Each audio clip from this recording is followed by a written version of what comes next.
একজন রাজনৈতিক কর্মী হিসেবে আমার বুঝতে অনেক কষ্ট হচ্ছে প্রিয় ভাইরা। 2 মাস 5 দিন অতিবাহিত হলো, সরকার কি করছেন প্রিয় সাংবাদিক বন্ধুগণ?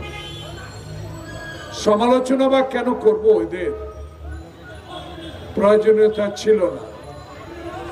আমরা আশা করেছি ওনার কাছে, আমাদের প্রত্যাশা অনেক, জনপ্রতিনিধির হাতে ক্ষমতা হস্তান্তর করে অবিলম্বে জনপ্রতিনিধি সরকার কায়েম করা আবশ্যক। কারণ এ দেশের ইতিহাস বড় করুণ।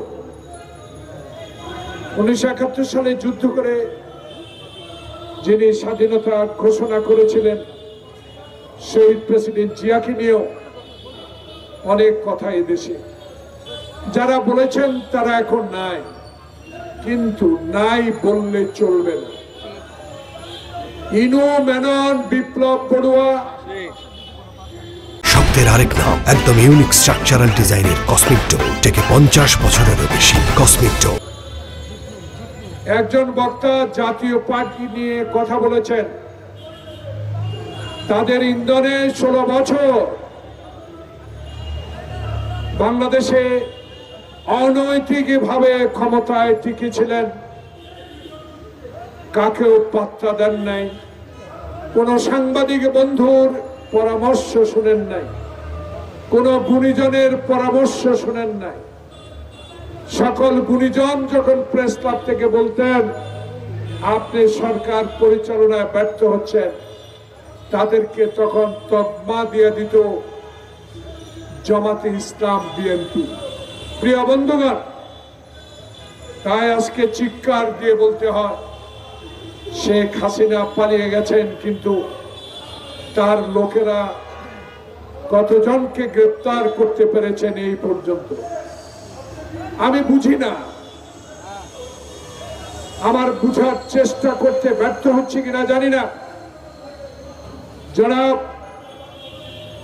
স্বরাষ্ট্র উপদেষ্টা মহোদয় দেশ অবরণ্য সেনাবাহিনী বাংলাদেশে ম্যাজিস্ট্রেটি পাওয়ার দিয়ে বাংলাদেশকে শান্ত করেছেন। আমরা হতভাগারা, এই রাজনৈতিক কর্মীরা যারা লক্ষ লক্ষ মামলার আসামি হয়ে মায়ের বুক খালি করেছি এই আপনাকে অপসারণের জন্য, শেখ হাসিনাকে অপসারণের জন্য, তাদের দাবি প্রত্যাশা আপনার কাছে ছিল।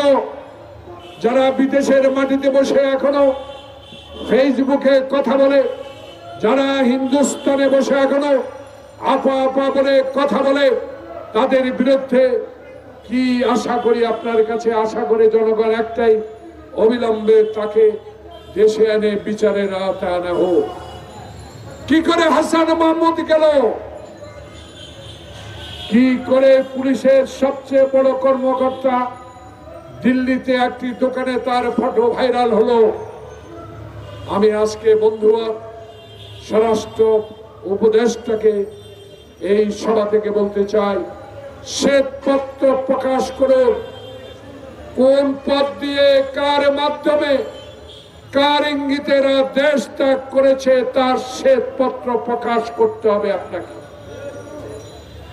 মানুষ জানতে চায়, মানুষ আপনাদেরকে ভালোবাসে।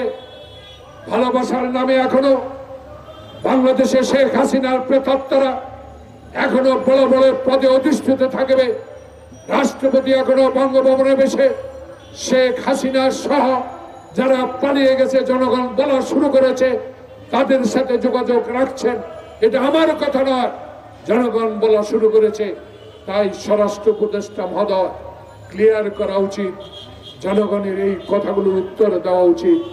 যেই দেশে শেখ হাসিনা ইলিয়াসের মতো লোককে গুম করেছে, যে দেশে সফি আলমের মতো লোককে গুম করেছে, যে দেশে আমার লক্ষ মায়ের বুক খালি করেছে, শেখ হাসিনার কথা এখনো ফেসবুকে বাংলাদেশের মানুষ শুনবে কেন? এই বিষয়টুকু খোলাসা করা উচিত মাননীয় স্বরাষ্ট্র উপদেষ্টা মহোদয়।